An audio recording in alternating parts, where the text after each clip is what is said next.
Laima savo laimę gyvenime bandė 2 kartus ir abu kartus liko našle.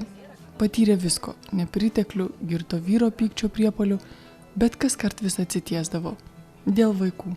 Mano pirmas vyras buvo iš vaikų namų, tai kas nekaip stovi. Nebuvo jau, kad kažkas paremtų, ką jau nusipirko prie tiek laiko, tai kažkas buvo, kad šiek tiek atsigulti ir pasėdėti, nedaugiau. Baldus abu šiek tiek iš kelių sudėjom, iš namų pasivogė, ką daugiau darys, nes autotransporte, kaip sakau, namojus aš būtų irgi atskirai. Tai turėjau iš namų lovą atsivežusi ir dar iš pirmo atlyginimo visus daiktus nusipirkau, nes kitaip nebuvo iš kur gyventi, nėra kur pasidėti net. Nes kad tėvai, kaip sakykime, nebuvo tokie turtingi, kad viską duotų, taip nebuvo. Aš pabaigiau vidurinę ir iškart išėjau dirbti, nes nebuvo pinigų. Man taip jau, kad sakykime, kažkur aš galiu pas tėvus apsėdėti, nebuvo tokios minties. Išlaikiau egzaminus, išleistuvės ir pasiprašiau į darbą, jau kad aš eičiau. Tai žodžiu, abu pradėjot nuo nulio viską. Jau taip, žinokit, buvo taip, pradžia tai tokia, nieks nieko neturi, bet kai dirbantys žmonės, taigi viską gali uždirbti. Deja, taip galvojo tik Laima. O vyras vietoje to, kad dirbtų ir išlaikytų šeimą, menkus karts nuo karto gaunamus pinigus išleisdavo savo silpnybei – stikliukui. 2 augančiomis mažomis dukromis rūpinosi viena Laima. Atrodo, kad jau taip ir gerai bus, bet per trumpą laiką nepasirodė, kad taip jau išgerto. Po to jau matosi, kad jau reikia. Ko gero, gal taip jau. Labai, pavyzdžiui, draugų įtaka, visą kitą įtako, ne tai, kad vien tik šeimai atsidėti, reikia draugų paklausyti ir vėl ko nors iš šono, va šitaip jau tada nuklysta. Kaip mes gal moteris, tai jau aišku, tvirto žinom, ko norim, vaikai, šeima, tai jau įsirėmini ir tiesiog net negalvoji, kad kažkur ten eik, kur nors ką veikti, ne jau. Vaikai laukia čia, tai, ką yra kas saugo, tai gerai iš šono nuvykti. Pareina vaikai tik kaip mažylė, tik pradeda mūsų antroji vaikščia, 10 mėnesių, o kažkur svečiuojasi išgėręs, tai jau net atrodo. Mama laukė, šeimai buvau labai atsidėjusi, man tai buvo, atrodo, įprastas darbas ir normalu viskas, kad jokia šia našta su tais vaikais sėdėti, aš šiaip panašiai šeimoje. Bet kad jam tai per sunku, vėl kažkaip norisi kažkur nuklysti, kaip kaime, tai išgėrimas, o kai tas išgėrimas, tai proto nepaduodi daugiau žmogui, kad kažką. Aš labai iš pradžių nervavausi, tikrai labai bandžiau šnekėtis. Bet tai nepadėjo, žinau, kad žmogui jau net, tai aš tada tik tvirtybę apsišarvavau ir viskas toliau nuo ką. Dabar žmogų per vyrą, per auklės, dar 7 metais vyresnis, tai veiksi tu čia, ne? Labai čia kam įdomu, muštis, pliekstis, pradėsi, ne? Bet jis ir nelabai stengiasi kaip nors įveikti savo tą silpnybę. Ne, taip jau ne, kas čia tokio, šiandien gali nuveikti, kas, tai tada jau ir nematom, kai kada būna, kad nepasirodo, kai kada jau tai pastaikė, ką darysi. Arba girtas, aišku, girtas taip labai jau netriukšmaudavo pamiegot, bet tai kai vaikam toks tėtis, taip savo būna kartais pasižiūrėti vaikai auga, tai kaipgi atrodo. Praėjus keleriems metams Laima liko našle po tragiškos vyro mirties. Vyresnėliai tada buvo 3. Ta rudenį buvo taip nyku, kad neturėjau kur lysti, prisimena Laima. Tik 2 augančios mergytės gelbėjo nuo į visas dūšios kertes besibraunančio liūdesio. Kurį laiką Laima gyveno viena, kol vėl išdrįso į savo gyvenimą įsileisti naują žmogų. Kartu jie susilaukė dar 4 atžalų. Lyg ir geras, lyg ir dirbantis, vaikus mylintis, bet su savo paslaptimi buvo tas žmogus.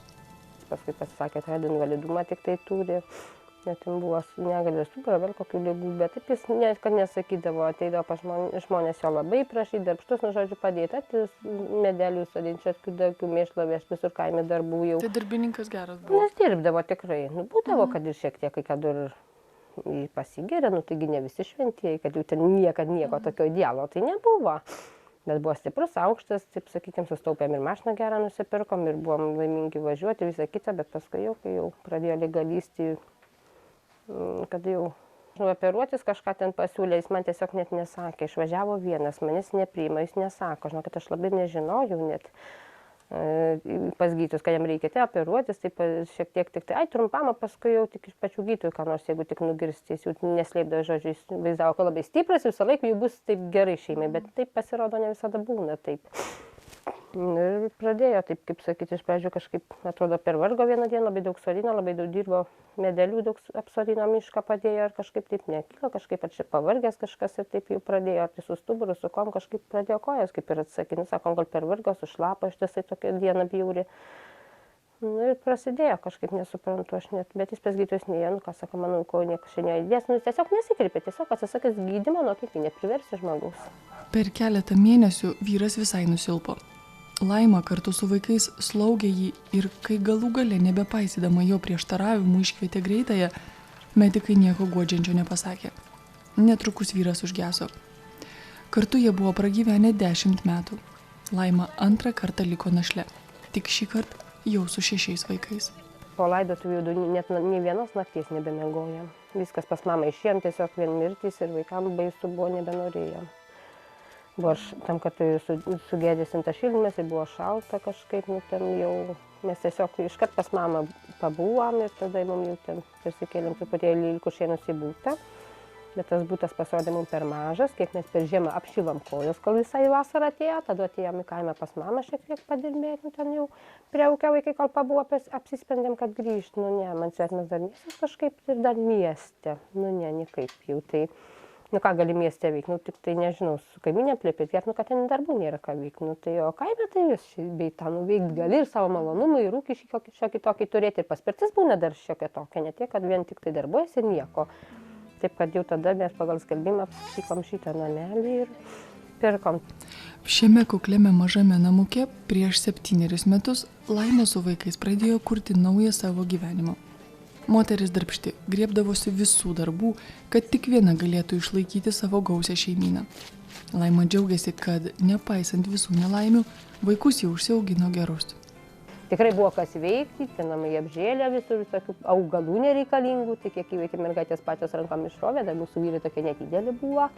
Tai buvo merginų daugiau darbas ir mamų tiesiog va šitoks buvo, kol įsigražinom, kol čia mes jau pasikeitėm šiek tiek. Nes tai buvo, kai negyvenama sodyba, tai žinokit, kaip pasižiūri, vaikam baisu, kaip mes gyvensim, kai mum atgabeno žmogus irgi persigando, sako, kaip čia begyvens. Tai už galvų susėmė, kai mum atgabeno, bet tai, nes kažkaip niekada nežinom, kad čia bus blogai kažkiek, tai per tiek laiko pakeitėm šitą negyvenamą kažkiek. Na tai jeigu žiemą, tai nukasam kiemą, padedam, valgyt padarom, pas gyvulius nainam, šieno paduodam, vandens. Kiek galima, jeigu vasarą, tai kiemą padedam nušienaut. Viską, ką paprašo mama, arba pasisiūlam, tai ir padedam. Kiek galim. O daug darbo, va taip kaime gyvenant? Žiemą mažiau, bet vasarą visada būna, tai daržą ravė, tai dar ką nors visą laiką būna darbų šiaip. Mano buvo planuosi, kad tik šiltnamis būtų. Nes tikrai, kad savo daržovės visą turėti ir iš anksto daiginti, kaip mėgstu, kad nors gėlės pasisėti, taigi čia nieko neprisėsiu, o šiltnamį tai yra visai kita. Ir grožiai biškai pigiau išeina, ne kad viską visai pirkti, visas gėlės. Tai ir man užsiėmimas kažkaip aš ir mėgstu šitokius daiktus auginti pati. Ne tai, kad visiškai gal ten nesutaupai, bet tiesiog malonumas, kažkoks pomėgis net. Maloniai jautiesi. Kai gėlė žydi, visai gražu būna. Ir pas mūsų namas prastas, bet nors gėlės palaiko gražesnį vaizdą. Tai ar mama vis reguliuoja, ar patys kažkaip suprantat, kad reikia padėti? Kartais, kai mamos paprašom, išleidžia, bet reikia padėti man, tada tik išleidžia. O tai labai daug ten, tarkim, kažkurie vyresni daugiau dirba, ar mažesni, ar jūs visi kartu pasidalinat tos darbus su sesėm ir broliais? Kartais pasidalijam, kartais, kai kokia sesė negali, tada eina kiti daryti, padėti. Kažkaip draugiška, linksma, smaga, kai daugiau kažkaip linksmiau. Ypač vasarą, kai išeinam į kiemą, daugiau vietos, tai kažkaip ir nei ta trintis, nieko, kaip žiemą būna vieni prie kitų, tai dažniau pykstamės. Bet taip labai smagu, kai daug linksmiau. O vyresnės sesės labai jums reguliuoja, labai daug užduoda visokių darbų. Sesės nekažinka duoda, bet mama labai daug dirba, liepia dirbti. Sakat padėti, kad kai patys užaugsim, kad turėtume, kad nebūtume, prižiūrėtume savo namus, nebūtų apsileidę. Kad mokėtumėtės. Kad mokėtume, būtume savarankiški. Trūksta šiuose namuose daug ko, tačiau visi jie sugeba dalintis tuo, ką turi. Niūriais vakarais nuotaiką skaidrina kvapnūs pyragai ar saldžios vaikų kepamos bandelės.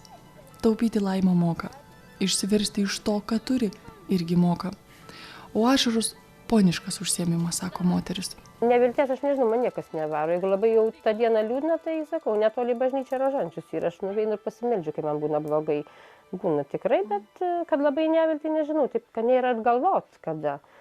Ten studentėm kaip sekas ištisai skambinamės, o čia vėl namuose jau šis bei tas laukia, kad ten galvoti ir sakyti, kad ten nėra ar kada, taip jau kažkaip. Aišku, matai, kai namas senas, tai matai, kad šalta šiandien vaikam, aišku, lyja. Kaip sakyti, miegoti nėra tokios geros sąlygos, va šiek tiek sunkoka. Tai kai kažkokių norų turit, kažkokio daikto norisi, tai pristojat, zyzėt prie mamos, ar suprantat, kad nėra ir nelabai mama gali ir kažkaip jau ten tarėtės kartu?